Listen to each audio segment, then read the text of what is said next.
Everyone. सही भाई, आवाज क्लियर है सभी को? Very very good evening to all of you. जल्दी आ जाइए सभी लोग।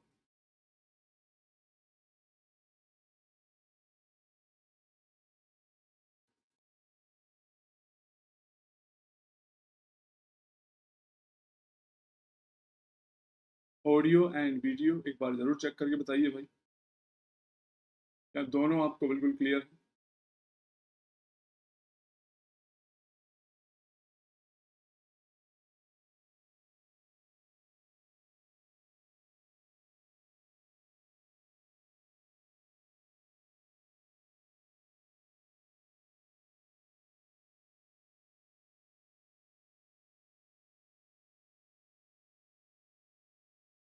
क्लियर है सभी को?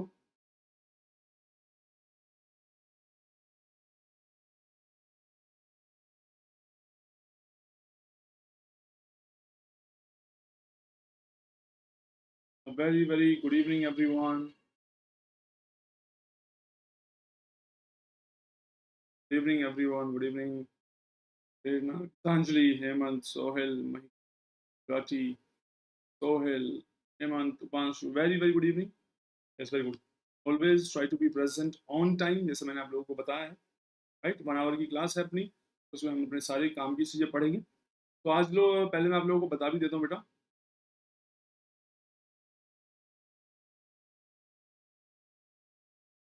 अपनी जो स्पेशल क्लास है अन अकेडमी ऐप सभी के लिए टोटली फ्री है। आज 10 PM पे लास्ट क्लास है, जहां पर हम केमिकल के PYQs खत्म कर देंगे आज, जो भी जैम के आए। तो अपना जो बॉन्डिंग है वही वो कंप्लीट हो चुका है, and this is the last time मैं एक बार डिस्कस कर रहा हूँ। इसके बाद जब भी क्लास लगेगी वो या तो मैराथन सेशंस होंगे जिसमें कंप्लीट रिवीजन होगा, ठीक है, या फिर कुछ क्वेश्चंस प्रैक्टिस होंगे। थ्योरेटिकल पार्ट हमारा इस चैप्टर का भी कंप्लीट हो गया है। जीओसी मैंने लास्ट सेशन में ही कंप्लीट करवाई थी।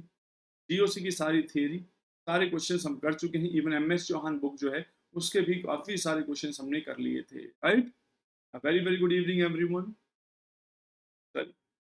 तो शो सम एनर्जी यार, एनर्जी दिखाया करो एक बार।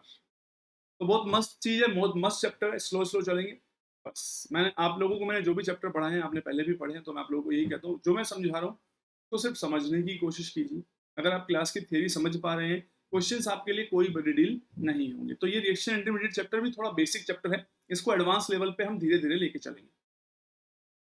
आप अगर अनअकैडमी पर सभी लेक्चर फ्री देखना चाहते हैं या किसी भी कोर्स में एनरोल करना चाहते हैं, तो आप किस कोड को यूज करना ना भूलें, APR10।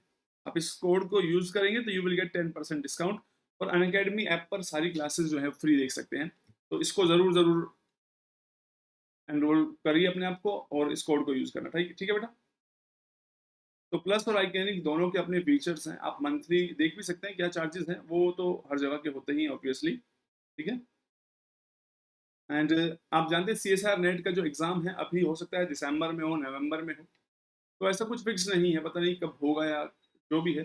तो पर आप अपनी प्रिपरेशन जो है उसे रोकिए मत। मैं सभी बच्चों को ये कहना चाह रहा हूँ, आपके एग्जाम चाहे डिले भी हो जाते हैं तो उस टाइम को ना ये सोचिए हमें और एक्स्ट्रा टाइम मिला है पढ़ने के लिए। और आप में से काफी बच्चे सोचने लगते हैं अब कब एग्जाम होगा तभी पढ़ेंगे, ये कोई सही तरीका नहीं है, ठीक है। अन अकेडमी लर्निंग ऐप डाउनलोड कर लीजिए बेटा। Yes, very very good evening guys.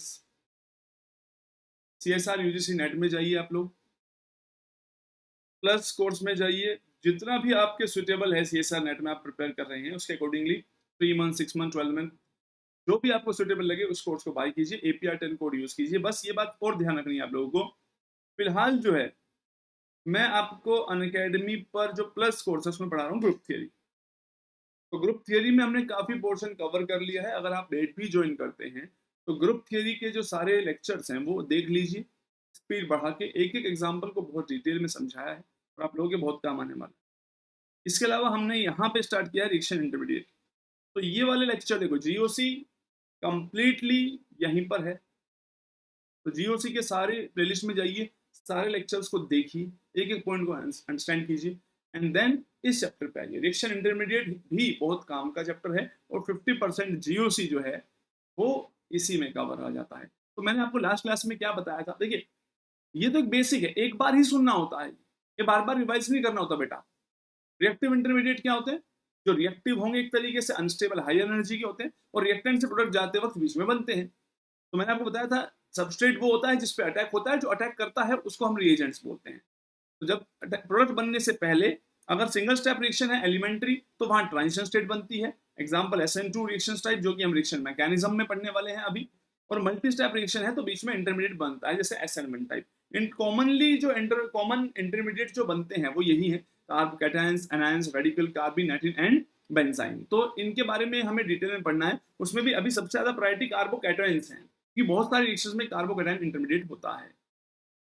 तो कार्बोकैटायन के बारे में देखो, कार्बोकैटायन बहुत टाइप्स के भी होते हैं, बहुत अलग अलग हाइब्रिडेशन के भी होते हैं। मैंने बिल्कुल सिंपल आइडिया दिया। पॉजिटिवली चार्ज स्पीसीज जनरली ये ट्रायंगुलर प्लेनर होगा, पर हमेशा ट्रायंगुलर प्लेनर तो नहीं होता। आप भी जानते हैं अगर इस R की जगह में 3 pH लगा दूं तो इसकी शेप प्रोपेलर हो जाएगी। तो ये इसका मतलब ये प्लेनर नहीं रहेगा। इसका मतलब ये नहीं कि मैं पहली ही क्लास में कंफ्यूजन क्रिएट करना स्टार्ट कर दूं। अभी आप एक नॉर्मल कार्बोकैटायन को पढ़ते चलिए, जहां जहां नए केस आएंगे उनको हम पढ़ते जाएंगे। Very very good evening everyone, try to be present on time. मैं बहुत बार बोल चुका आप लोगों को। अच्छा, बात करते हैं बेटा, लास्ट क्लास में हमने पढ़ा था what are the factor that can affect the stability. जैसे कि हमने देखा था मेसोमेरिक जो है +M वो स्टेबलाइज कर सकता है और -M क्या करेगा, कार्बोकैटायन को डिस्टेबलाइज करेगा। हमने कुछ क्वेश्चन देखे उनके ऊपर। Resonance, definitely resonance positive charge को डीलोकलाइज करेगा। जितना ज्यादा डीलोकलाइजेशन होता है उतना ज्यादा स्टेबलाइज होगा। क्रॉस और एक्सटेंडेड में एक्सटेंडेड कॉन्जुगेशन स्टेबिलिटी को बढ़ाता है, लेकिन मेसोमेरिक वाला हमेशा डोमिनेटिंग फैक्टर रहेगा। Aromatic effect is also very very important. जो कंपाउंड एरोमेटिक होते हैं वो ज्यादा स्टेबल होंगे, इसमें पॉजिटिव चार्ज डीलोकलाइज्ड और भी ज्यादा है, तो एरोमेटिक होने के बाद भी मोर स्टेबल हो गया है दिस एरोमेटिक कंपाउंड। ये बेसिक बातें थी जो हमने लास्ट क्लास में पढ़ी। हाइपर कॉन्जुगेशन में पूरा डिटेल में पहले ही पढ़ा चुका हूँ। जितने ज्यादा हाइपर कॉन्जुगेशन अल्फा हाइड्रोजन होंगे उतनी ज्यादा स्टेबिलिटी होगी। लेकिन एक स्पेशल बात आप लोगों को मैंने बताई थी कि TDH में +I इफेक्ट तो ट्रिटियम का ज्यादा होता है, then deuterium and then hydrogen. लेकिन हाइपर कॉन्जुगेशन उसमें रिवर्स हो जाता है, क्योंकि हैवियर आइसोटोप स्ट्रॉन्गर बॉन्ड बनाता है, उसको तोड़ने में हाई एनर्जी लगेगी। तो हाइपर कॉन्जुगेशन वाली बात करेंगे तो वो हाइड्रोजन का ज्यादा है। इससे रिलेटेड हमने काफी सारे क्वेश्चंस देखे लास्ट क्लासेस में। डांसिंग रेजोनेंस एक अच्छा सा कॉन्सेप्ट था। डांसिंग रेजोनेंस आपको बस ये बात समझनी है कि अगर कभी भी 3 मेंबर रिंग के जस्ट नेक्स्ट कार्बन पर पॉजिटिव चार्ज है तो ये एक्सेप्शनली स्टेबल है, और स्टेबिलिटी का रीजन MOT VBT अलग अलग तरीके से समझा सकती है, राइट। तो VBT इसको डांसिंग रेजोनेंस का नाम देती है, या फिर आप कह सकते हैं कि जो ये इलेक्ट्रॉन है मोर टुवर्ड आउटसाइड रहते हैं तो इजीली डोनेट हो सकते हैं। MOT कहती है जो कार्बन कार्बन बॉन्ड है ये वाला, ये बेंट बॉन्ड है और ये हाई एनर्जी में होगा। हाई एनर्जी में होगा तो जो पॉजिटिव चार्ज है वो तो प्योर पी ऑर्बिटल में, राइट। तो इनके बीच में गैप जो है वो कम हो जाएगा। Normal carbon carbon bond more stable होता है तो उसका होमो लोअर एनर्जी में होगा। बेंट वाला इतना स्टेबल नहीं है तो हाई एनर्जी में, तो होमो ल्यूमो गैप कम है तो इजीली डोनेशन इसका हो सकता है। और ये वाला एमओ डायग्राम अभी आपको नहीं पढ़ना था। फ्रीज हेड पे कार्बोकैटायन बनेंगे तो अनस्टेबल होते हैं, लेकिन जैसे जैसे रिंग साइज बढ़ता है स्टेबिलिटी बढ़ सकती है। ये sp2 वाले पे पॉजिटिव चार्ज, sp कार्बन पे पॉजिटिव चार्ज, ये हाईली अनस्टेबल हैं, ये बनना नहीं चाहते हैं, बट अंडर सर्टेन कंडीशंस ये बन भी सकते हैं। तो किसी को रोना नहीं है इस चीज पे, पर मैं कह रहा हूँ ये हाईली अनस्टेबल है, राइट। तो अब बहुत ना एक रिलैक्स हो गया। मैं चाह रहा हूँ आज की क्लास को हम यहाँ से स्टार्ट करें, और आज की क्लास में ये है बेटा कि सर हम कैसे आइडिया लगाएं। एक कंपाउंड एरोमेटिक कार्बोकैटायन है और एक में मेसोमेरिक है, एक में रेजोनेंस है, हम किसको प्रायोरिटी दें। तो प्रायोरिटी ऑर्डर जब मैं आप लोगों को बता रहा हूं तो आप लोग सभी ये बात ध्यान रखेंगे, प्रायोरिटी ऑर्डर एक जनरल रूल होता है। आप कभी गारंटी नहीं ले सकते हैं कि हमेशा उसी से आंसर आएगा या नहीं आएगा। तो इसलिए बिल्कुल रिलैक्स होकर सुनिए। आपके किसी भी एग्जाम में, किसी भी इंटरव्यू में एक भी क्वेश्चन बाहर से नहीं आएगा। अब हाँ, आप यहाँ क्या करने लगते हैं ड्यूरिंग द क्लास, सर इस कार्बन की जगह अगर मैं सल्फर लगा दूं, यहाँ पे अगर मैं एक फिनाइल लगा दूं, यहाँ पे एक साइकिल, ये जो आप क्वेश्चन बना रहे हैं अपने आप बना रहे हैं, राइट। सोचना कोई गलत बात तो नहीं है। आप सोच सकते हैं सर यहाँ पे अगर इसको लगा दे तो कौन सा कार्बोकैटायन मोस्ट स्टेबल होगा। बट जब मैं आपको आंसर करता हूँ, मैंने आपको पहली क्लास से बताया, मेरे आंसर होते हैं on the basis of books में जिन कार्बोकैटायन की स्टेबिलिटी के बारे में पता है, जिनकी रेजोनेंस है तो रेजोनेंस एनर्जी के बारे में बताया हुआ है। तो मेरे पास जो कंटेंट जो मैं आप लोगों को प्रोवाइड करता हूँ वो totally based on the books पे है। तो इसलिए जिन कार्बोकैटायन के बारे में बुक्स बात करती है वो मैं आपको बताऊंगा, और वही एग्जाम में अगर आप देखेंगे तो एग्जाम में उससे बहुत कम आता है। लेकिन आप लोग अपनी प्रॉब्लम खुद बढ़ा लेते हैं, राइट? आप लोग अपनी प्रॉब्लम कैसे बढ़ाते हैं? जबरदस्ती अपनी मर्जी से कोई भी ग्रुप लगा लगा के क्वेश्चन बनाते हैं। आप क्वेश्चन बनाते हैं, लेकिन उसका आंसर भी तो थ्योरेटिकल ही दिया जा सकता है। जब आपने क्वेश्चन थ्योरेटिकली बनाया है तो उसका आंसर भी थ्योरेटिकल होगा। अब वो सही हो भी सकता है, नहीं भी हो सकता है, लेकिन मैं क्लास में सारे ऑथेंटिक और अच्छी बुक से ही एग्जाम्पल आप लोगों को कराऊंगा। तो आप लोगों को सबसे पहले आज की क्लास में सीखना है, सर प्रायोरिटी ऑर्डर क्या है। जब भी हम कोई कार्बोटाइन को देखें तो उसकी स्टेबिलिटी डिसाइड करने के लिए विच इज द डोमिनेटिंग फैक्टर। तो सबसे पहले आप हेडिंग डाल लीजिए, लिखिए भाई, compare stability order, stability order of carbocations,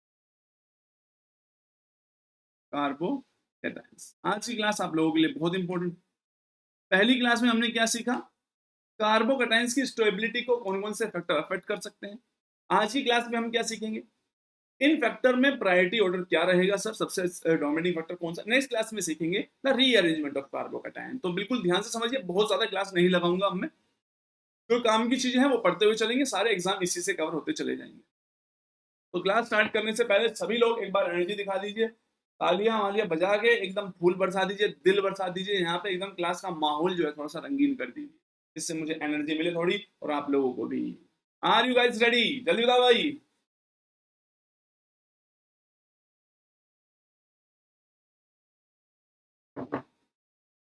चलो स्टार्ट करते हैं। बहारो फूल बरसाओ। महबूब तो नहीं आया है, बट समझिए कि सर आए हैं, इतना काफी है। और आज रात को 10 बजे अनअकैडमी ऐप पर सभी लोग प्रेजेंट रहेंगे। इसके जो भी केमिकल बॉन्डिंग के क्वेश्चन है वो सब हम डिस्कस कर देंगे। Yes, very very good. Stability order में सबसे डोमिनेटिंग फैक्टर जो है वो है मीजोमेरिक, मीजोमेरिक इफेक्ट।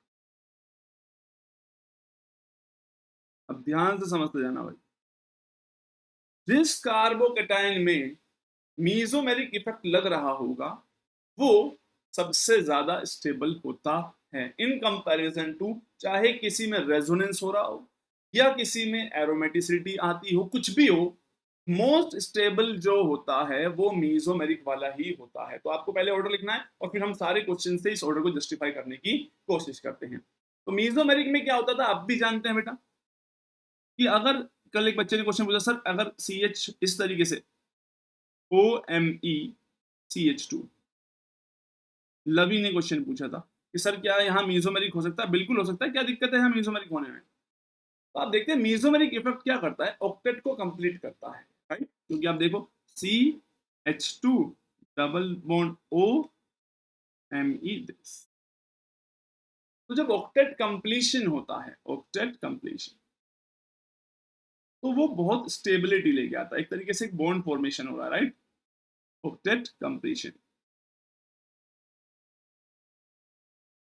तो मीजोमेरिक आपकी प्रायोरिटी लिस्ट में सबसे आगे होना चाहिए। क्लियर है सभी को? तो जितने भी क्वेश्चन मैं आज की क्लास में आप लोगों को कराऊंगा, आप सभी लोग पहले ये चेक करेंगे इनमें से किस केटायन में मीजोमेरिक इफेक्ट लग रहा है। लग रहा होगा तो वो स्टेबिलिटी ऑर्डर में सबसे आगे आ जाएगा। जैसे कि मैंने बताया कि आप लोग चाहे तो छोटा सा यहां लिख सकते हैं जनरल, जनरल स्टेबिलिटी ऑर्डर है, ऑर्डर। बात समझ में आ रही है? इसका मतलब ये सब पलट सकते हैं ऑन सिचुएशन, लेकिन आपके एग्जाम में इनसे बात बन जाएगी। तो आप एक एक करके सीक्वेंस में लिखते जाइए भाई। मीजोमेरिक इफेक्ट, मान लीजिए सभी में मीजोमेरिक इफेक्ट लग रहा है, तब आप कंपेयर करना जानते ही कि सर अगर सब में मीजोमेरिक बनेगा तो वो हम जानते हैं जिसका प्लस एन ज्यादा होगा वो मोर स्टेबलाइज करेगा। दूसरा ऑर्डर लिख रहे हैं हम यहाँ, this is the first priority. ये आपकी नजरें हैं, आपकी निगाहें हैं जो ऐसी होनी चाहिए। क्लियर है?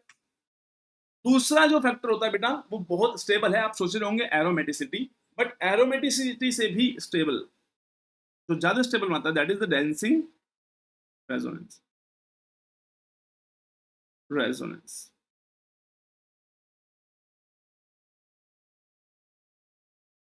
काफी ज्यादा स्टेबलाइज करता है ये ऑर्डर, बिल्कुल प्यार से बनाते रहिए।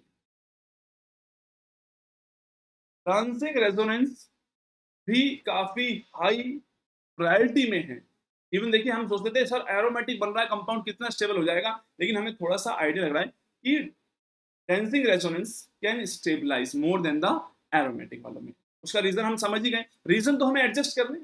डांसिंग वाले में क्या था, वो बेंड सीसी बॉन्ड था, वो हाई एनर्जी में था उसके सिग्मा, तो होमोल्यूमो गैप कम थे। क्लियर हुई है बात? तो dancing resonance is the second factor. तो अगर इसमें बहुत सिंपल क्वेश्चन आप लोगों से पूछा जाए, अभी मैं क्वेश्चन नहीं करा रहा हूं, क्वेश्चन तो हम आज की क्लास में करेंगे। Let suppose this positive charge, positive charge and this, ये positive, if this is A, this is B, this is C, तो इन तीनों में आप लोग मुझे बताएंगे which is most stable। और मैं आपको अभी बता रहा हूं, कोई भी क्वेश्चन कभी भी क्लास की थ्योरी से बाहर नहीं आ सकता, राइट? तो आप अपने आप को ऑर्गेनिक में कंफ्यूज खुद करते हैं, ऑर्गेनिक आपको कंफ्यूज नहीं करना चाहती है। तो आप ये पॉइंट तो समझ गए होंगे, राइट राइट, यही एग्जाम्पल है, क्योंकि इसी में येनु नाम है तुम्हारा, Yenu, is that your real name? Yenu, ये कैसा नाम हुआ भाई? 4 मेंबर्ड वाले में इतना स्ट्रेन नहीं है बेटा, आप सोचो जरा ध्यान से, 60 डिग्री हाईली स्ट्रेन सिस्टम होता है, ठीक है? इसको sp3 कार्बन कह देते हैं, बट ट्रू डेफिनेशन ये है, इसमें हाइब्रिडेशन की sp3 नहीं होगी। कई बुक्स इसमें लिखती हैं कि sp2 है, एक p ऑर्बिटल है, तो हाइब्रिडेशन एक वर्ड ही सही नहीं डिफाइन हो रहा है यहाँ इसके लिए, ठीक है? तो जितने ज्यादा साइक्लोप्रोपाइल है, एक तरीके से आप समझिए साइक्लोप्रोपाइल रिंग क्या कर रही थी, एक तरीके से रेजोनेंस कर रही थी, ये तो हो रहा था घूम फिर के। तो जितने ज्यादा, आपके नाम का मतलब क्या, ये नू, जितनी ज्यादा साइक्लोप्रोपाइल रिंग्स होंगी उतना ज्यादा रेजोनेंस होगा, और क्योंकि ये मर रहे हैं डोनेट करने के लिए, तो इसलिए ये काफी स्टेबिलिटी प्रोवाइड करते हैं। तो बहुत सिंपल क्वेश्चन भी हो सकते हैं, लेकिन आपने देख लिया सर सबसे पहले हम देखेंगे मीजोमेरिक, मीजोमेरिक नहीं दिखाई दिया तो हम डांसिंग रेजोनेंस को दूसरा नंबर दे देंगे। एमओटी अप्रोच से भी हमें पता है रीजन क्या है, राइट? कुछ लोग कहेंगे एमओटी में हमें तो डांसिंग रेजोनेंस का कोई मीनिंग नहीं है, मैंने कहा ठीक है, नहीं है तो तुम एमओटी से समझ लो। Yes, very very good evening Piyush, बहुत जल्दी आए आप लोग, है ना? And the third one is the aromaticity, aromatic, aromatic effect, यानी ये थर्ड नंबर पे, जिसको आप लोग क्या कर देते थे, पहले नंबर पे लाने की कोशिश करते थे।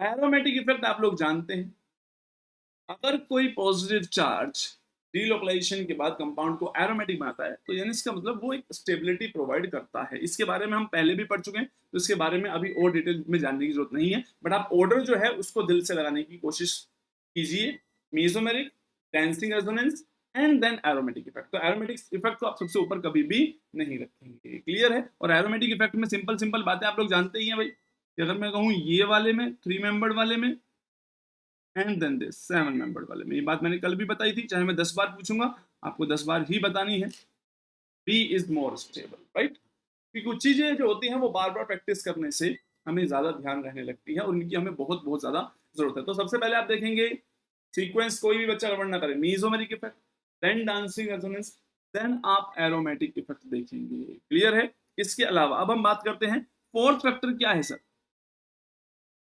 हाँ जो भाई, फोर्थ फैक्टर इज, एक्चुअल में अब आती है बात रेजोनेंस की, रेजोनेंस, रेजोनेंस इफेक्ट का फोर्थ प्रायोरिटी पर आप रखेंगे हमेशा, क्लियर है? क्योंकि आप जानते हैं रेजोनेंस अगर किसी भी मॉलिक्यूल में है तो वो उस पॉजिटिव चार्ज को डीलोकलाइज करता है, और डीलोकलाइज करता है तो उससे क्या आती है, उसमें स्टेबिलिटी आती है, ठीक है? सर आज का डेटा शेरशाह मूवी के नाम, ये क्या बात है पीयूष, तो कोई बात नहीं बन रही। तो आप जानते हैं रेजोनेंस स्टेबलाइजेशन में एक बात ध्यान रखिए, चलिए अगर मैं आपसे पूछता हूं दिस CH, ये CH2 है, 2 H जुड़े हुए हैं यहाँ पर एक पॉजिटिव चार्ज है, इस पे एक CH3 ग्रुप जुड़ा हुआ है, इस पे एक CH3 ग्रुप जुड़ा हुआ है, दिस इज योर A, यहाँ समझ लो A। नेक्स्ट, अगर मैं एक और ऐसा ग्रुप बना दूं CH2 double bond CH CH3 positive and last like normally CH2 positive. This is your A, this is your B, this is your C. Which is more stable? क्योंकि तीनों में रेजोनेंस है,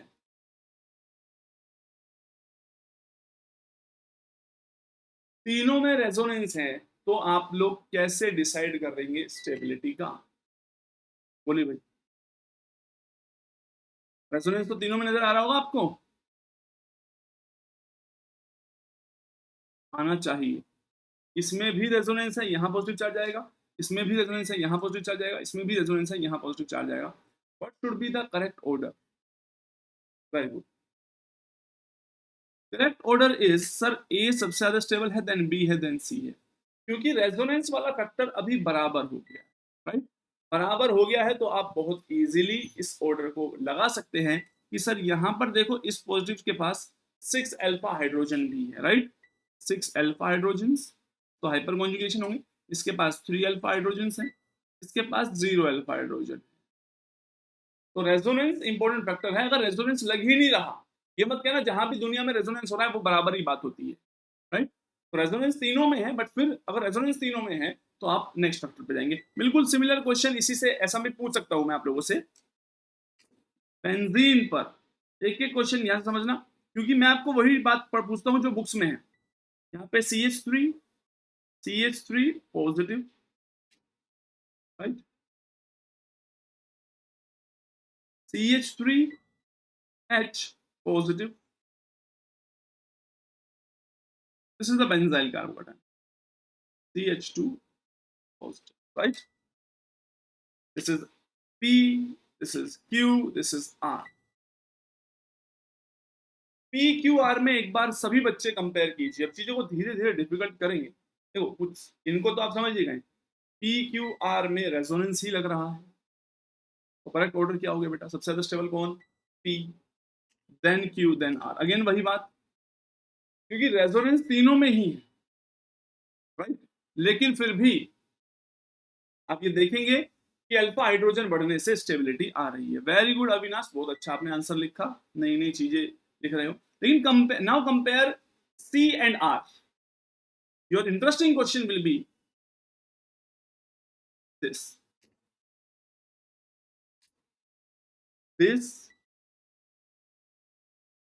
and this, which is more stable? कौन सा ज्यादा stable होगा, यही answer आपको देना है।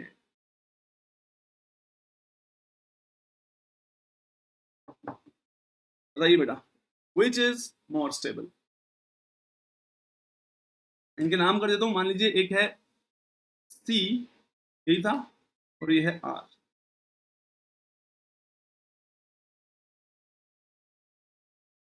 बी और ए के हिसाब से आपने आंसर कर दिया मुझे, राइट?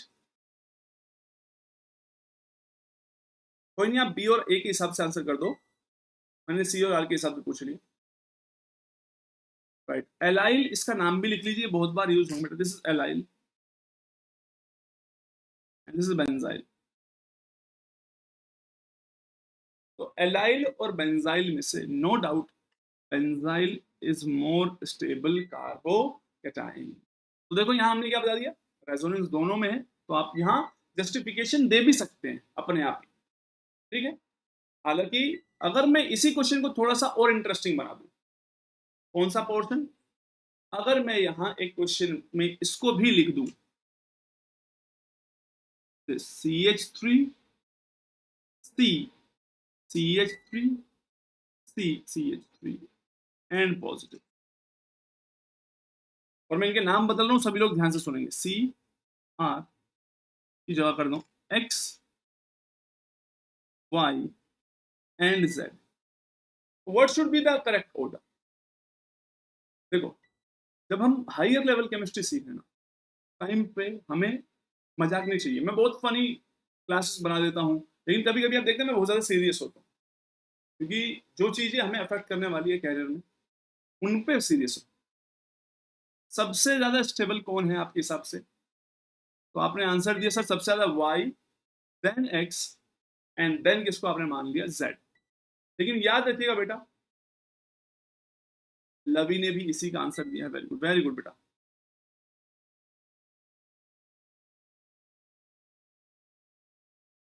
तो आपको एक इंटरेस्टिंग बात ध्यान रखनी है कि एब्सोल्युटली करेक्ट बात बोली आप लोगों ने। आप लोगों ने कोई गलत बात नहीं बोली। मैं ये नहीं कह रहा आपको सजा मिलनी चाहिए इस बात पे, पर इस कंपाउंड को ध्यान रखिए। This compound have only hyperconjugation and 9 hyperconjugations.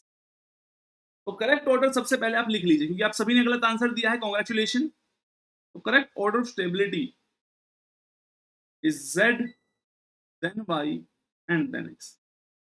तो यानी स्टार लगाने वाली बात हुई, ऑब्वियस होगी, क्यों नहीं होगी यार? एक स्टार दे देते हैं इसको फिर। आजा बेटा, आ गया स्टार, ये रहा। अरे क्या कर दिया मेरे स्टार का?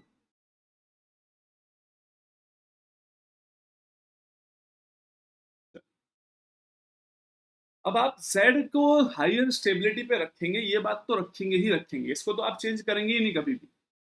लेकिन अगर आप उसका पॉसिबल एक्सप्लेनेशन सोचेंगे तो क्या होगा? तो देखो, आपको मैंने क्या बताया था, आप कितने भी बुक पढ़िए, मैंने ही आपको पढ़ाया था कि रेजोनेंस और हाइपर कॉन्जुगेशन में रेजोनेंस जो है वो मोर स्टेबलाइजेशन प्रोड्यूस करती है। मैंने पढ़ाया यही। और क्या मेरे को ये नहीं पता था? आगे मैं इस ऑर्डर को पढ़ाने वाला हूँ। तो that is why every time मैं आप लोगों को कोई बात पढ़ा रहा हूँ तो मैं आपको हमेशा, देखो मैंने स्टेबिलिटी ऑर्डर के आगे भी क्या लिखवा दिया कि ये जो मैं आपको बातें बता रहा हूँ ना, ये जनरल है। This is the general stability order. इसको इतना दिल से मत लगा लेना कि आप केमिस्ट्री से लड़ाई करने पे आ जाए। हमें जो है हमें वो समझना है। करेक्ट स्टेबिलिटी ऑर्डर तो यही है, इसमें कोई शक नहीं है। डेटा भी होता है इन चीज की स्टेबिलिटी के बारे में। 13C NMR भी हमें इलेक्ट्रॉन डेंसिटी के बारे में आइडिया दे देता है। तो उन सभी से आइडिया लगता है Z इज मोर स्टेबल। तो हाइपर कॉन्जुगेशन यहाँ डोमिनेट होता हुआ नजर आ रहा है। अब तो हमें थ्योरेटिकल रीजन सोचना है। क्या है कि अगर सर यहाँ पे रेजोनेंस होता है तो बेंजीन की एरोमेटिसिटी में प्रॉब्लम हो रही है। This might be the reason कि that is why it is more stable. ठीक है, यहाँ लेकिन यहाँ तो रेजोनेंस है, तो यहाँ पे अल्फा हाइड्रोजन बहुत सारे हैं, तो यहाँ अल्फा हाइड्रोजन के नंबर डोमिनेट कर सकते हैं। इट इज जस्ट लाइक, जैसे मैंने आपको कहा था, water, HF, ammonia, boiling point किसका ज्यादा है? तो सबसे ज्यादा बॉइलिंग पॉइंट किसका निकला था?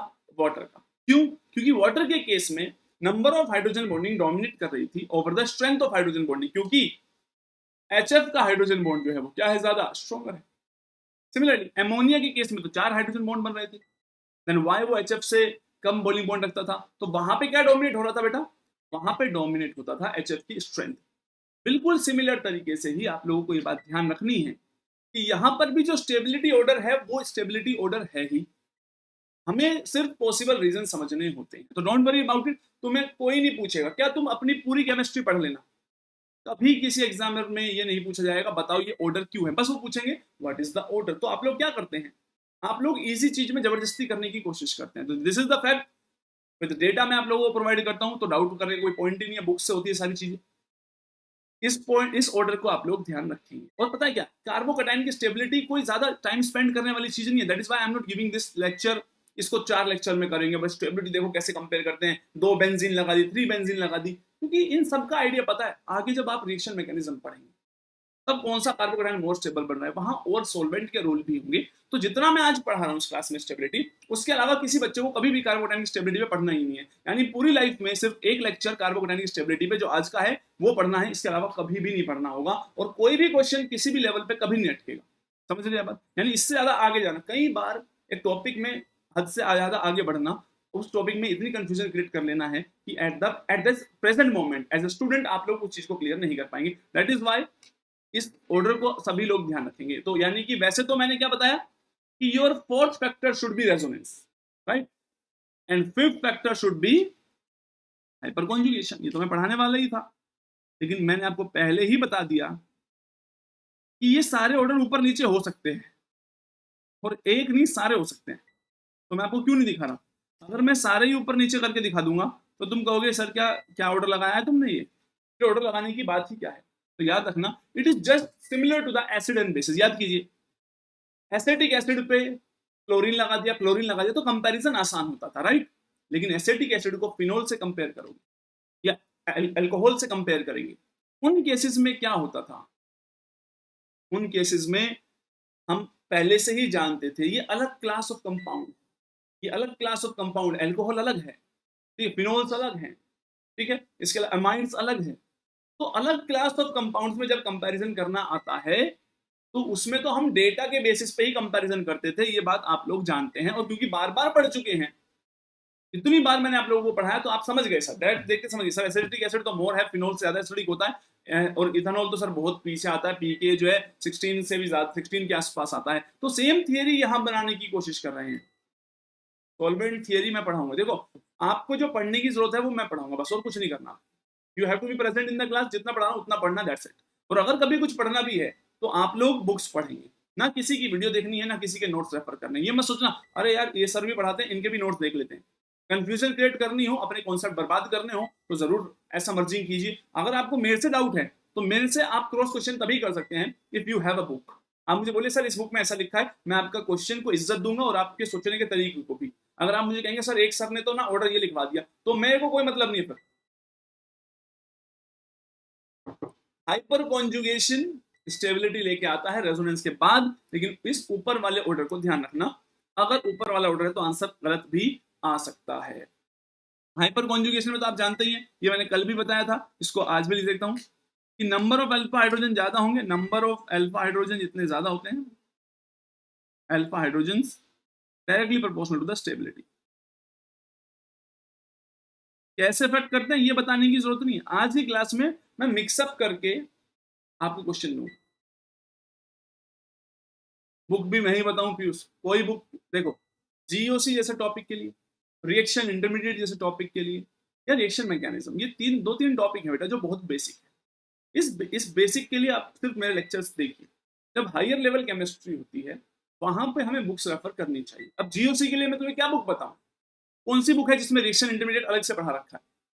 कोई भी बुक नहीं होती। जो 11-12 की कोई बुक होगी उसमें पढ़ा रखा होगा रिएक्टिव इंटरमीडिएट्स, लेकिन उसको मैं ऑथेंटिक नहीं मान सकता। तो याद रखिए मैं आपको कैसे पढ़ा रहा हूँ, क्योंकि मैंने ऑर्गेनिक में सारी रिएक्शंस पढ़ी है, मैंने बताया कहाँ कहाँ कार्बोकैटायन बनता है, तो वहां कौन सा ज्यादा स्टेबल था, किस मैकेनिज्म में कौन सा कार्बोकैटायन बन रहा था, सोलवेंट कैसे इफेक्ट कर रहा था। तो मैंने क्या किया है कि जो सारे कार्बोकैटायन वाला पार्ट है वो एक तरफ थोड़ा सा इकट्ठा किया है और उनको जनरलाइज करने की कोशिश कर रहे हैं। किसी भी एक बुक में आपको चैप्टर ही नहीं मिलेगा by the name of reaction intermediate, तो आप जाने दीजिए, अच्छी बुक में तो नहीं मिलेगा। तो हाइपर कॉन्जुगेशन, और अगर हाइपर कॉन्जुगेशन से भी आंसर ना आए तो आप लास्ट जानते हैं इससे आंसर करेंगे इंडक्टिव। इंडक्टिव, बाकी याद रखना छोटे छोटे कंपैरिजन ये सारे क्वेश्चंस के टाइम पे सब कवर होते जाएंगे। आप जानते हैं प्लस आई इफेक्ट स्टेबलाइज करता है, plus I effect is directly proportional to the stability, जितना ज्यादा लग रहा हो।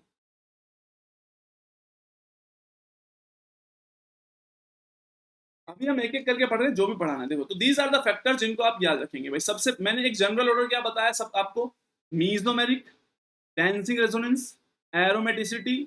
ये नहीं है एरोमेटिक वाला डेंसिंग वाले को पीछे नहीं कर, सब कर सकते हैं इस दुनिया में, सब संभव है। लेकिन आप लोगों को जो मैं बता रहा हूँ उसी से आपके सारे काम हो जाएंगे। रेजोनेंस, देन हाइपर कॉन्जुगेशन और इंडक्टिव इफेक्ट। तो आप लोग इसको ऐसे याद रखेंगे, रखने का तरीका मेरे पास कुछ नहीं है, मैं ऐसे बता रहा हूँ। Mesomeric, dancing resonance, aromaticity, resonance, hyperconjugation, inductive. This is the general order of,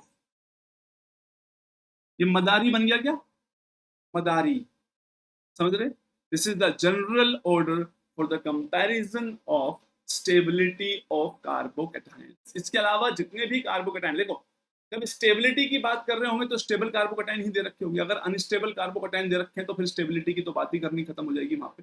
कुछ कार्बोकैटायन अनस्टेबल भी होते हैं, उनको आप लोग ध्यान रखना, जिसके बारे में आपको मैं बता देता हूँ थोड़ा थोड़ा। वो ये है एंटी एरोमेटिक, हाईली अनस्टेबल होंगे। अगर कोई कार्बोकैटायन एंटी एरोमेटिक है तो उनको याद रखना। अनस्टेबल सिस्टम्स कौन से हैं, अनस्टेबल, इनमें कंपैरिजन करेंगे बाद में जब हमें टाइम मिलेगा जीवन में, कभी खाली बैठे होंगे तो। एक तो एंटी एरोमेटिक हाईली अनस्टेबल होते हैं बेटा, जैसे ये हाईली अनस्टेबल सिस्टम्स, क्योंकि ये क्या है, एंटी एरोमेटिक। इसके अलावा लास्ट क्लास में भी मैंने आप लोगों को बताया था, अगर ब्रिज हेड पे कार्बोकैटायन है और रिंग में इतनी फ्लेक्सिबिलिटी नहीं है तो भी अनस्टेबल सिस्टम हो सकते हैं, राइट। sp2 कार्बन पे ये है विनाइलिक कार्बन, पॉजिटिव चार्ज होना उसको अनस्टेबल बनाता है। फिनाइल ग्रुप ये उसको अनस्टेबल बनाता है। HC triple bond C negative पे पॉजिटिव उसको अनस्टेबल बनाता है। और CH3 पॉजिटिव, अगर कोई R ग्रुप नहीं है तो ये भी अनस्टेबल होते हैं। तो इनको अभी आपको रटना नहीं है, इनमें कंपैरिजन जब वक्त आएगा तो मैं अपने आप कराऊंगा। फिलहाल आपको सिर्फ लिखना लेना है कि सर ये अनस्टेबल सिस्टम्स हैं। इनको तो यहाँ क्वेश्चन कराने के लिए कोई कुछ भी पढ़ा दे, जितनी जरूरत पड़ेगी उस हिसाब से मैं आपको पढ़ाता चलूंगा, ठीक है। तो आज की क्लास में बंद करते हैं। आपको मदारी याद हो गया बेटा? मदारी याद रखेंगे सभी लोग। अब बस इसी कॉन्सेप्ट पे देखना। अब मेरी बात अगर आप लोगों ने सुन लिया अच्छी क्लास में, तो जितने भी क्वेश्चन आपके प्रीवियस ईयर में आए हुए होंगे वो सारे हो जाएंगे। दैट मीन्स सर कि हमें इतना उल्टा सीधा करने की जरूरत नहीं है। अभी कुछ लोग क्या करते हैं, सर अगर मैं इसकी ये साइक्लो जिसमें डांस हो रहा है ना, ये डांसिंग वाला, ये रिंग कर दूं एक, और जो रेजोनेंस में रिंग है ये बेंजीन वाली ले लूं तीन, तो कंपेयर करके बताओ क्या होगा। या फिर उल्टे सीधे क्वेश्चन जनरेट करते हैं। डोंट डू दैट, ठीक है।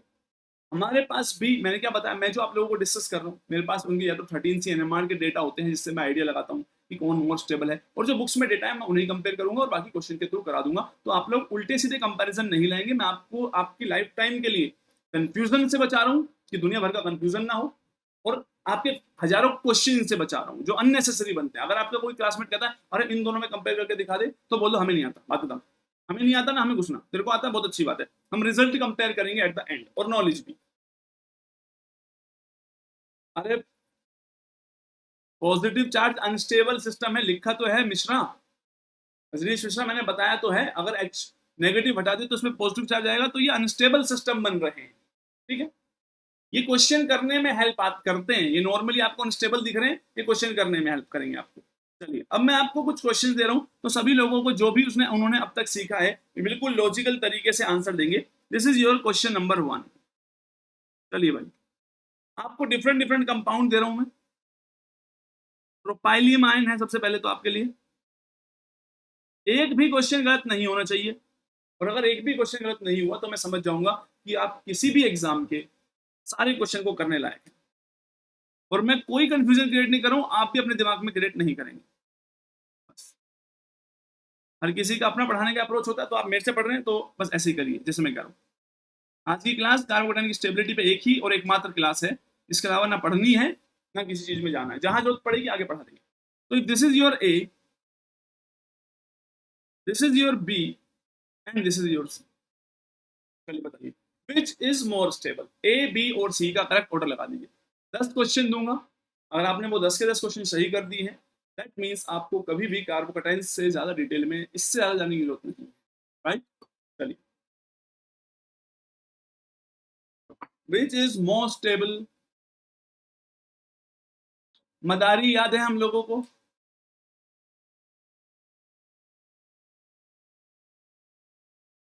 लिख दिया मदारी, ओहो मदाह लिख दिया मैंने, मदाही। तो मीजोमेरिक तो कहीं है ही नहीं, डांसिंग रेजोनेंस है, यस। तो डांसिंग रेजोनेंस, और वो भी मैंने मोस्ट स्टेबल बनाया। कंपैरिजन ऐसे ही होते हैं बेटा, आपने पीवाईक्यूज देखेंगे ना तो बहुत क्लियर क्लियर कंपैरिजन होते हैं।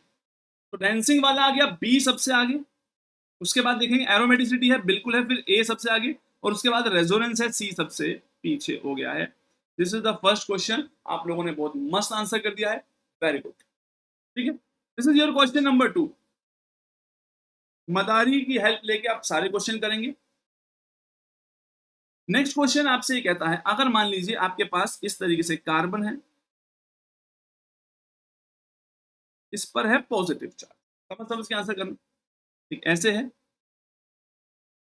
और इस कार्बन पर है पॉजिटिव चार्ज, और एक ऐसे है, इस कार्बन पर है positive charge. This is your X, this is your Y, and this is your Z. What is the correct order of the stability.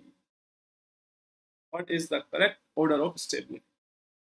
Anti aromatic वाले हाईली अनस्टेबल होते हैं, पर एंटी एरोमेटिक मैंने यहाँ दिया नहीं। आप मदारी के कॉन्सेप्ट से चलिए, सारे क्वेश्चन को करते हुए चलिए, एक एक क्वेश्चन कीजिए, सारे आंसर जबरदस्त आएंगे आपके, मस्त। और पेपर के जब क्वेश्चन आते हैं ना, मैं बार बार कह रहा हूँ आप लोगों को, एग्जामिनर ऐसे क्वेश्चन देता है जिनमें कंपैरिजन बनता है, लेकिन यहाँ के लोग पढ़ाने में असाइनमेंट में ऐसे क्वेश्चन देंगे जिनमें कंपैरिजन बनता ही नहीं। तो मेरा काम आपके कॉन्सेप्ट बनाने हैं। सबसे ज्यादा स्टेबल कौन है? Y, absolutely correct. देखो करेक्ट ऑर्डर तो आपने लगा ही दिया होगा, correct order is Y then X and then Z, right.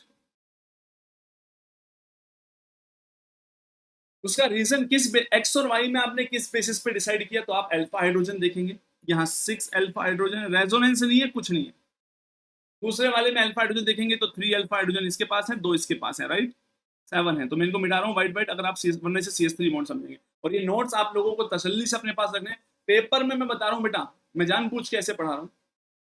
आप लोग नोट्स ना इस तरीके से गोली की स्पीड से रिवाइज करेंगे, स्टार वालों को एकदम ध्यान से देखेंगे, तो इस बार अपनी रैंक पक्की है। बस अपने को छोड़ना नहीं है एंड तक, हर क्लास में प्रेजेंट रहना है। रात को 10 बजे है, 10 बजे 12 बजे लगाऊं, मैं जब लगाऊं बी प्रेजेंट। आपका सिलेक्शन मेरी रिस्पॉन्सिबिलिटी। 7 अल्फा हाइड्रोजन, ये तो ब्रिज वाला है और अनस्टेबल है, तो आपने बिल्कुल सही ऑर्डर लगा दिया, वेरी गुड। अब क्वेश्चन देखो, कुछ आसान होंगे तो कुछ डिफिकल्ट भी होंगे, क्योंकि मैं ये नहीं चाहता कि सारे बिल्कुल डिफिकल्ट लेवल के पूछूं ताकि आप डर ही जाएं क्वेश्चन से। लेकिन आज की क्लास के सारे क्वेश्चन का आंसर आपको बिल्कुल सही करना चाहिए। चलिए बताइए, अगर आपके पेपर में कुछ ऐसा आ गया, this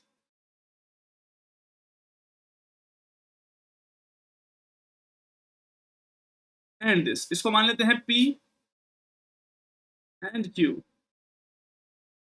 which is more stable? P and Q।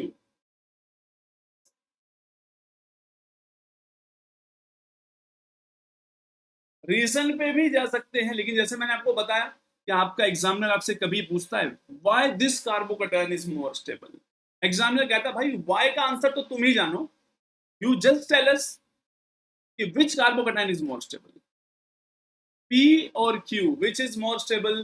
तो आपने मदारी पढ़ाया था अभी मैंने आप लोगों को, absolutely correct, P is more stable then Q, right.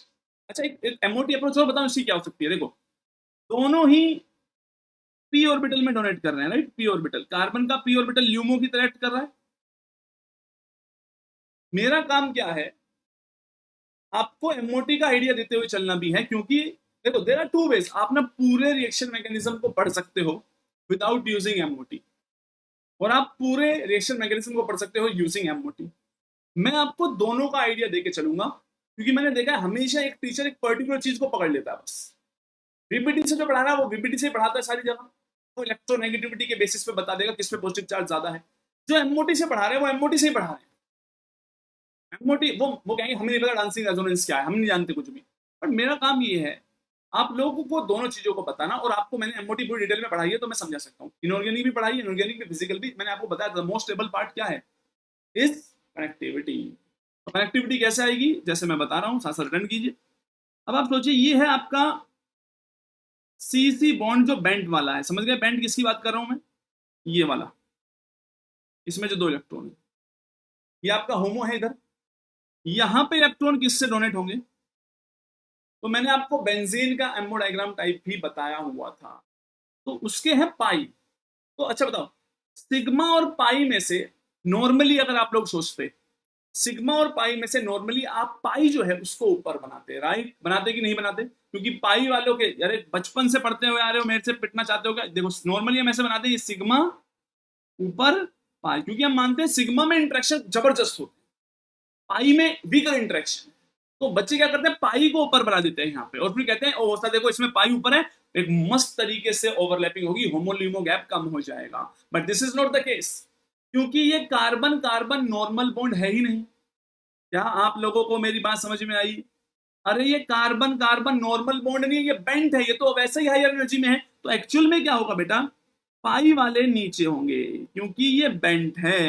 तो इसको हाईलाइट कर लेना, normal carbon carbon sigma bond होता तो वो डेफिनेटली पाई से नीचे होता, बेंट वाला ऊपर हो गया है। और याद रखना, अगर होमो ये है, यहाँ फर्स्ट मॉलिक्यूल में होमो ये है, सेकंड वालों में क्या है, होमो ये वाला कंपाउंड है। And if you compare the energy, तो होमोल्यूमो गैप आसान है, कम, जिसमें कम है वो इजीली डोनेट कर पाएगा।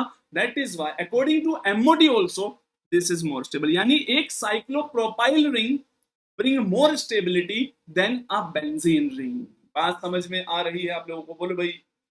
तो कुछ ऑर्डर मैंने आपको बताया था, कुछ बातें ध्यान रखिए, बाकी सारे क्वेश्चन एकदम स्मूथली होते चले जाएंगे, कहीं कोई कंफ्यूजन नहीं आएगा। और आप छोटे बच्चों को यही क्वेश्चन देके दे दो तो वो कंफ्यूजन, क्योंकि उनके लिए बेंजीन जो है वो भगवान है, उनके लिए रेजोनेंस से बड़ा कोई इफेक्ट ही नहीं है। क्लियर है? तो रैंडमली क्वेश्चनों को समझिए, आपका काम ये है कि हर क्वेश्चन का को हमें समझना है, बस रटना कुछ भी नहीं है। I am giving you one more question, इधर आ जा बेटा। Double bond O, this is O, यहां पॉजिटिव चार्ज है, राइट? ये लो, कितने अलग अलग टाइप के कंपाउंड्स को हम कंपेयर कर रहे हैं, CH3, CH, CH3 positive, again A, B and C। बताओ बेटा, A B C में से विच इज मोर स्टेबल? अब आएगा खेल का मजा।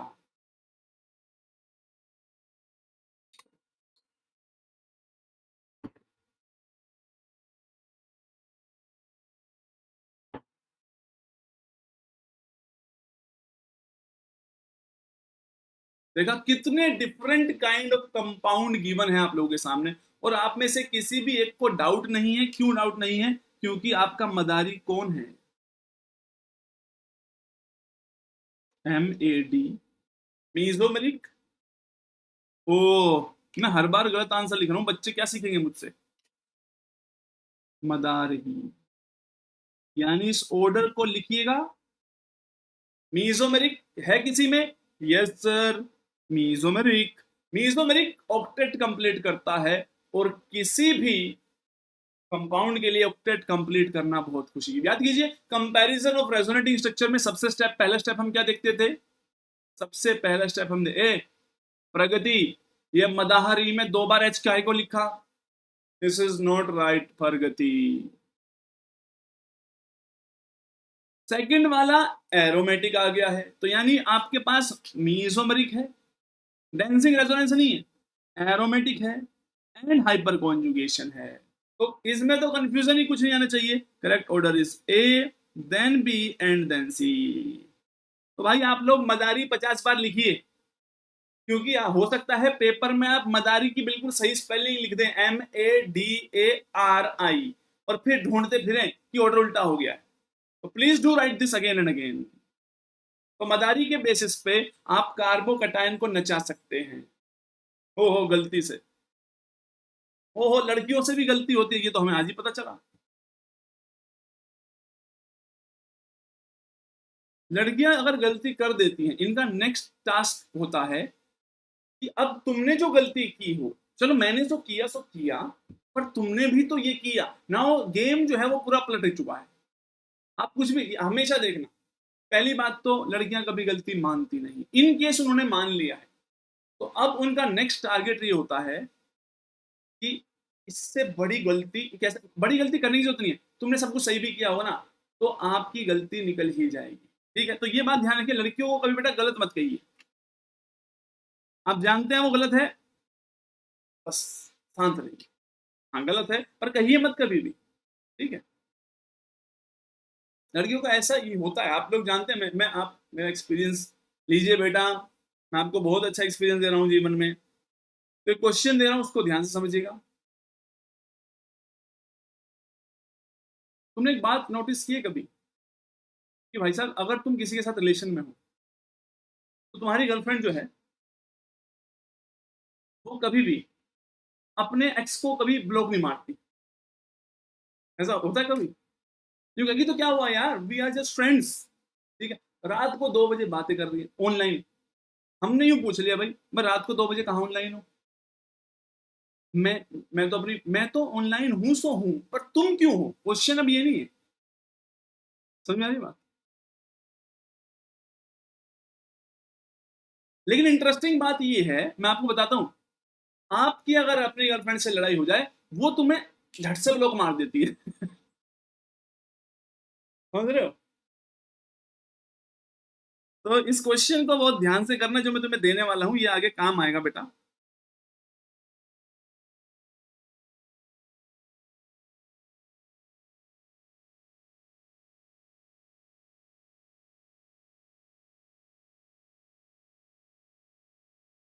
नेक्स्ट, वेरी गुड क्वेश्चन, बहुत अच्छा क्वेश्चन है। Double bond CH3।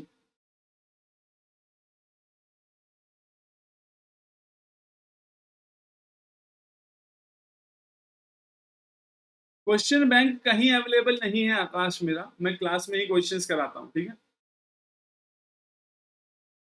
Cross conjugation और एरोमेटिक में से किसको प्रेफरेंस देंगे? आशी, मैं आपको एक क्वेश्चन अभी कराता हूँ इस पे, डोंट वरी, वो क्वेश्चन आएगा। जैसे कि मैंने बताया, प्रेफरेंस का एक ऑर्डर होता है, सिर्फ वो एक जनरल ऑर्डर होता है।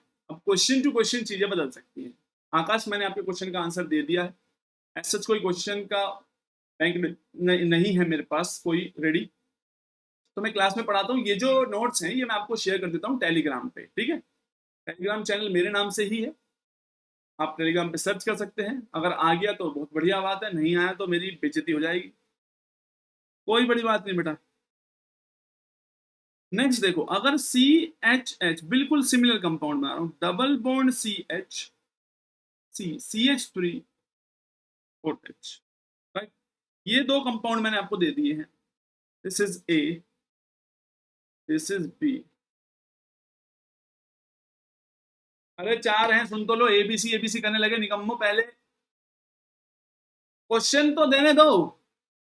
वाह वाह मेरे शेरों और लोमड़ियों, वाह, क्या आंसर दिया है तुमने।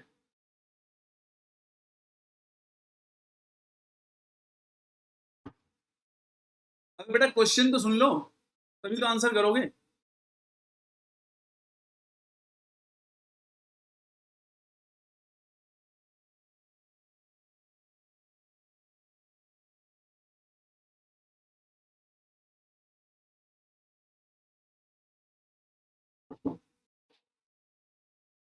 ABCD, चलो A और B में तो मैं समझ गया।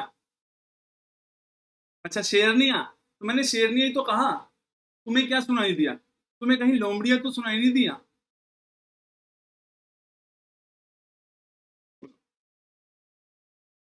ठीक है बेटा, मैंने शेरनी ही कहा है। ABCD, तो A और B में तो मदारी का काम आ गया भाई, पहले मदारी पे चलते हैं। मदारही,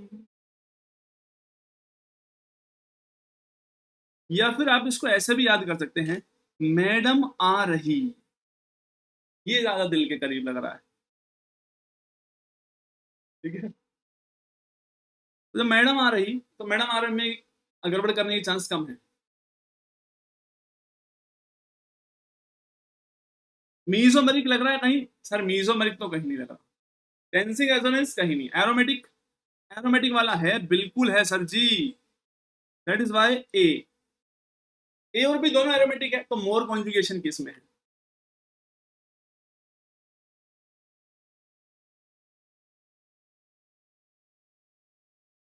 सी और डी में कैसे आंसर किया आपने? सी और डी में किस बेसिस पे आप आंसर करेंगे? Because in the case of C, resonance possible है,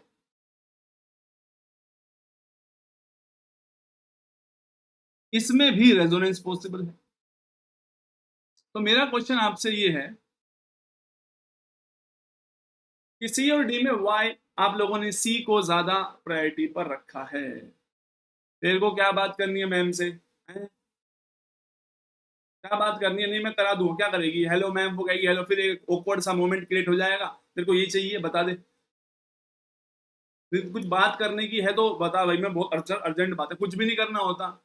इतना ऑकवर्ड फीलिंग आ जाती है बच्चों के सामने, मैडम को बुला दो, फिर क्या होगा, फिर क्या करोगे तुम? कुछ भी नहीं, बातें करनी है। बोलो। देखो बेटा, फर्स्ट वाले में आप बनाइए, यस, जब रेजोनेंस रेजोनेंस आ जाए दोस्त, बात रेजोनेंस की आ जाती है,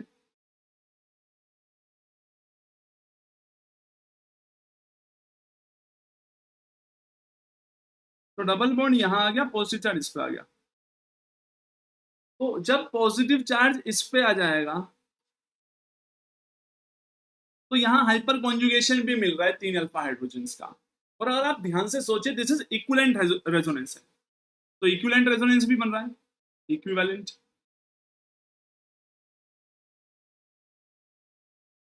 ऐसा नहीं है तो बता दे क्या बात करेगी तू, चल बता। हाँ बता अदिति, क्या बात करनी है? हम अभी बुला रहे, नहीं क्लास बाद में होगी। ये एरोमेटिसिटी और स्टेबिलिटी तो जीवन भर चलता रहेगा। बता बता दे क्या बात है। तो करेक्ट आंसर इज दिस। आप लोगों ने, मैक्सिमम बच्चों ने सही आंसर दिया, लेकिन मैं चाहता हूं आप लोग जो आंसर दे रहे हो बेटा, वो बिल्कुल एकदम जो एक्यूरेट है वो यही होने चाहिए। नहीं सर आप बात करेंगे, हम सिर्फ सुनेंगे। ओ हो, मतलब मैं बात करूंगा, तुम सुनोगे। हम ऐसी कोई बात नहीं करेंगे तुम्हारे सामने जो तुम्हें सुनने में तुम्हें मजा आए। पहली बात तो तुम्हारा जो एक्सपेक्टेशन है वो बहुत ज्यादा हाई है बेटा, ठीक है? एक काम करते हैं ना, मैं जो कॉल करता हूँ मैडम को, वो एक काम करूंगा, रिकॉर्ड कर लूंगा, और फिर तुम रिकॉर्डिंग सुनना बैठ के आराम से।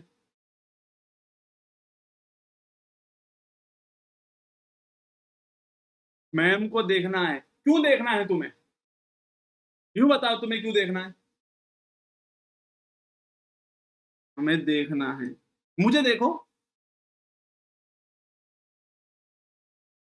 इनको हाँ, इनको मैंने लोमड़ियां कह दिया, तो ये कह रहे हैं अपनी लोमड़ी को, मेरे कहना अपनी मैडम को बुलाइए, यही कहना चाहते हैं। हम भी तो देखें कि अगर हम लोमड़ी हैं तो शेरनी कौन है, ये जानना चाहते हैं। चलो बेटा नेक्स्ट क्वेश्चन।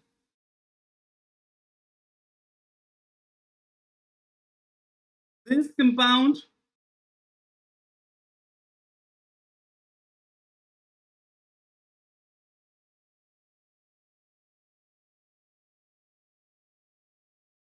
दिस कंपाउंड, और एक बहुत ही मस्त कंपाउंड दे रहा हूं,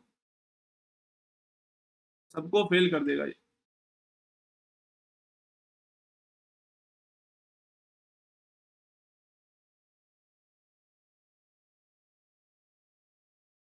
चलो ठीक है, नहीं सोचा होगा, बता दो भाई। This is X, this is Y, this is Z.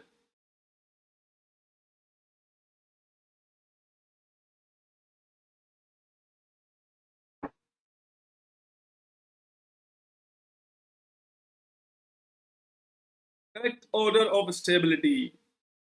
बस चार क्वेश्चन, 15 क्वेश्चन के बाद आप लोग किसी भी टाइप के क्वेश्चन करने के लिए लायक हो जाएंगे।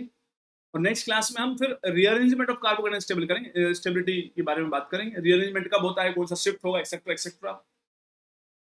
तो भाई सबसे ज्यादा स्टेबल है जेड। क्या आप जानते हैं why Z is the most stable carbocation? क्योंकि वो डांसिंग रेजोनेंस और साइक्लोप्रोपाइल की वजह से जो एरोमेटिक है, दोनों कैरेक्टर एक साथ जुड़ रहे हैं उसमें, तो जेड सबसे ज्यादा स्टेबल कर दिया आप लोगों ने, वेरी गुड।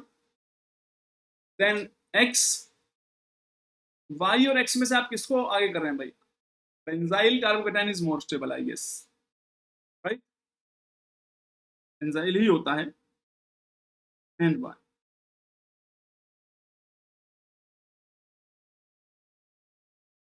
क्लियर है? Okay good question. Next question पे ध्यान दीजिए भाई, अब अच्छे अच्छे क्वेश्चन दो तीन रह रहे हैं, उसको कर रहा हूं मैं, आपको लिखिए जल्दी से उसको। क्वेश्चन नंबर 12, 15 क्वेश्चन दूंगा सर। CH2OMe, दिस पॉजिटिव इस पर आ गया, एंड CH2 पॉजिटिव। पेपर के क्वेश्चन बहुत आसान होते हैं, this is A, this is B, and this is C. ठीक है ठीक है, तुम्हें कुछ बातें बातें करनी नहीं, ठीक है? और बस फालतू में बुला दोगे बस। बेटा alpha hydrogen is hyper conjugation, right? लेकिन हाइपर कॉन्जुगेशन रेजोनेंस में मैंने आपको रेजोनेंस की स्टेबिलिटी ज्यादा बताई थी। वो एक अलग केस था जब 9 अल्फा हाइड्रोजन हो गए थे, रिमेंबर? तब अलग बात थी। एंड इसका मतलब ये नहीं है कि hyperconjugation always dominate up over resonance. बिल्कुल सही है। पहले वाले में है मीजोमेरिक, एरोमेटिक, रेजोनेंस। तो मैडम आ रही के हिसाब से correct order A B C हो गया है। चलिए नेक्स्ट क्वेश्चन। भाई यही क्वेश्चन है, मैंने आपको बताया था आज की क्लास में ये 15 क्वेश्चंस, और कोई क्वेश्चन आप कभी नहीं अटकेंगे, मतलब नहीं अटकेंगे। अब आप मेहरबानी करके किसी भी उल्टे सीधे असाइनमेंट में मत जाइएगा।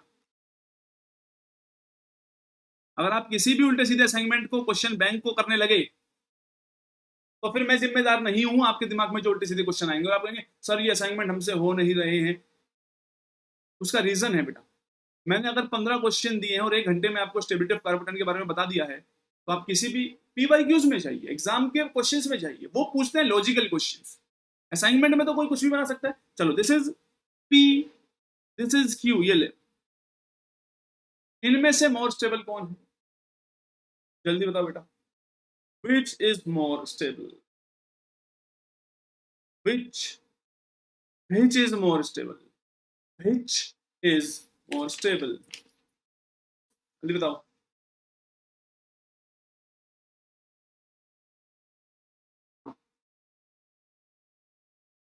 अब जिसने थोड़ी देर पहले क्वेश्चन पूछा था आई गेस उसको उसका आंसर मिल गया होगा कि सर इसमें भी प्लस एम है, इसमें भी प्लस एम है, एब्सोल्युटली करेक्ट है, लेकिन यहां पर प्लस एम क्रॉस कॉन्जुगेशन में इन्वॉल्व है, तो पी इज मोर स्टेबल। अरे आप अपने प्रीवियस ईयर उठाएंगे तो किसी ने पूछ ही नहीं रखा होगा। आप देखेंगे 10 साल में एक बार क्वेश्चन ऐसा आता है, जब 2 बार ऐसा क्वेश्चन आता है कि which carbocation is more stable. Otherwise ये कार्बोकैटायन की स्टेबिलिटी क्यों बढ़ाई जा रही है? वो रिएक्शंस के रेट कंपेयर करने के लिए, कहां पे कौन अटैक करेगा, इसलिए पढ़ाया जा रहा है। दैट इज वाई ये मेरा कंसर्न है ही नहीं। अब ध्यान से देखिए, एक अच्छा क्वेश्चन दे रहा हूं, बहुत मस्त क्वेश्चन है, मजा आएगा सुन के। तो बुक्स के क्वेश्चन होते हैं वो ऐसे ही होते हैं। मान लो ये ब्रिज हेड पे है, इसको एडमेंटेन टाइप बोलते हैं। आपने स्टीरियो केमिस्ट्री अगर पढ़ी है तो आपको पढ़ाया होगा एडमेंटेन, पढ़ाया कि नहीं पढ़ाया?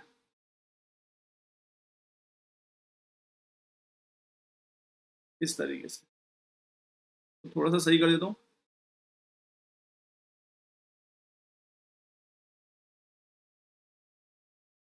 Positive, right? इसके अलावा एक और बना रहा हूँ, ये एडामेंटेन मॉलिक्यूल, ये यहाँ पे नहीं बना रहा हूँ, पॉजिटिव चार्ज मैंने यहाँ जोश जोश में बना दिया, एक्चुअल में यहाँ पे, ठीक है? इसके अलावा लास्ट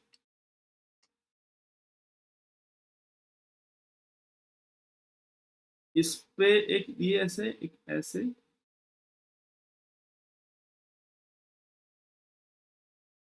और यहाँ पर positive charge. This is, let's suppose A, this is B, this is C. इन तीनों में विच इज मोर स्टेबल? राजन, अभी मैंने थोड़ी देर पहले बेटा तेरे क्वेश्चन का आंसर किया है। सी देख, इज दिस योर क्वेश्चन? ये देख क्या लिखा हुआ है, टर्शियरी में, बेंजाइल में और एलाइल का ऑर्डर ये होता है, राइट? करा है ना? आप क्लास को टाइम पे प्रेजेंट थोड़ा रहेंगे तो ज्यादा मजा आएगा आपको भी।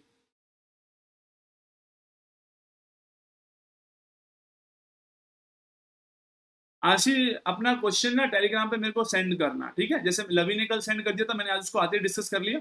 एक बार मुझे सेंड कर देना कि आप एक्चुअल में किन 2 मॉलिक्यूल को बना रहे हो। आप पहले वो मॉलिक्यूल बनाना, then I will explain you.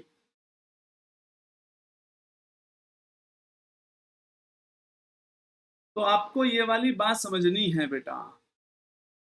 Yes, very good. मैं जानता था आप लोग इस क्वेश्चन को इसी हिसाब से आंसर करेंगे।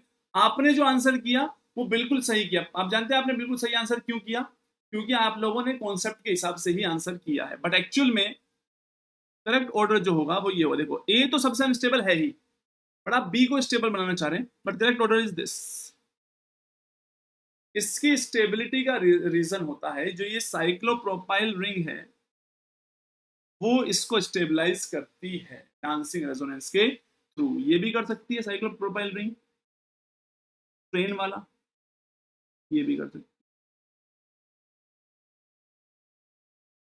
या आप ऊपर वाले से ही देख लो, अगर आपको साइड वाले में ऐसा लग रहा है कि सर साइड वाला अगर इसको स्टेबलाइज, ये बॉन्ड ब्रेक होके यहाँ इसके साथ ओवरलैपिंग पे आएंगे तो वो sp2 जाएगा, अगर आपको ऐसा लग रहा है तो इसमें देखो ये एक बुक का क्वेश्चन है, और बुक वाले जो, इसलिए मैं एक आधा क्वेश्चन जो है अच्छी अच्छी बुक का आपको दे देता हूँ।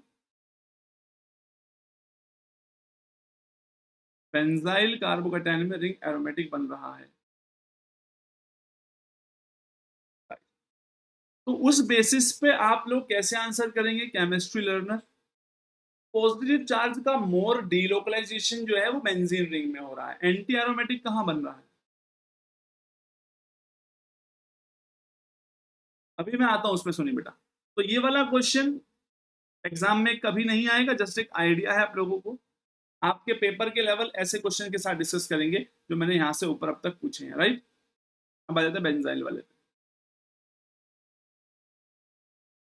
देखो जब ये डबल बॉन्ड यहाँ जाएगा तो पॉजिटिव चार्ज यहाँ पे आएगा, तो रेजोनेटिंग स्ट्रक्चर आप लोगों ने बनाए भी है बेटा, इसके ऐसा नहीं है कभी रेजोनेटिंग स्ट्रक्चर नहीं बनाए। It is like CH2 positive and like this, right. तो ये वाले स्ट्रक्चर में ऐसे जो पॉजिटिव चार्ज है उसका डीलोकलाइजेशन है ओवर 7 कार्बन, दैट इज वाई यहाँ बेंजाइल मोर स्टेबल हो जाता है। मैंने आप लोगों को, अच्छा अगर आप ध्यान से सुनेंगे ना बेटा, मैं आपको क्या कहना चाह रहा हूँ, वो पॉइंट ये है, इधर देखो, ये देखो, ये चीज मैंने सबसे पहले आते ही आप लोगों को क्लास में बताई थी कि ये एक्सपेरिमेंटल डेटा से लेके आया हूं, मैं अपने घर से नहीं बता रहा हूं, एक्सपेरिमेंटल है। तो आप लोग क्या कीजिए, ये बात समझने की कोशिश कीजिए कि दिस इज द ऑर्डर। अब इनमें अगर आप रीजन ढूंढने की कोशिश करते हैं, चलिए मान लिया मैंने आपका रीजन मान लिया कि आप बिल्कुल सही कह रहे हो, तो क्या जो आपने कहा वही आंसर है? नहीं है ना answer. This is the order, और इसकी डायरेक्शन में सोचिए which is the stable part, which is the reason, what is the correct reason, क्या हो सकता है। तो मैंने इसीलिए इसको स्टार कर दिया है। यही दो पार्ट होते हैं केमिस्ट्री में। कुछ बच्चे होंगे जो इसमें जबरदस्ती करने पे लगे रहेंगे, उससे क्या होगा, मैं आपसे यही पूछना चाहता हूँ, उससे ये होगा कि आप लोग जो कह रहे हैं वो सही है, अगर आप जो कह रहे हैं वही सही है, then why this is the correct order. समझ रहे हो? तो केमिस्ट्री में ये हमेशा चीजें होती है, कुछ चीजें एक्सपेरिमेंटल होती है, उनको ध्यान रखना होता है, उसमें आप बहस नहीं कर सकते, आप बहस इसमें मत कीजिए।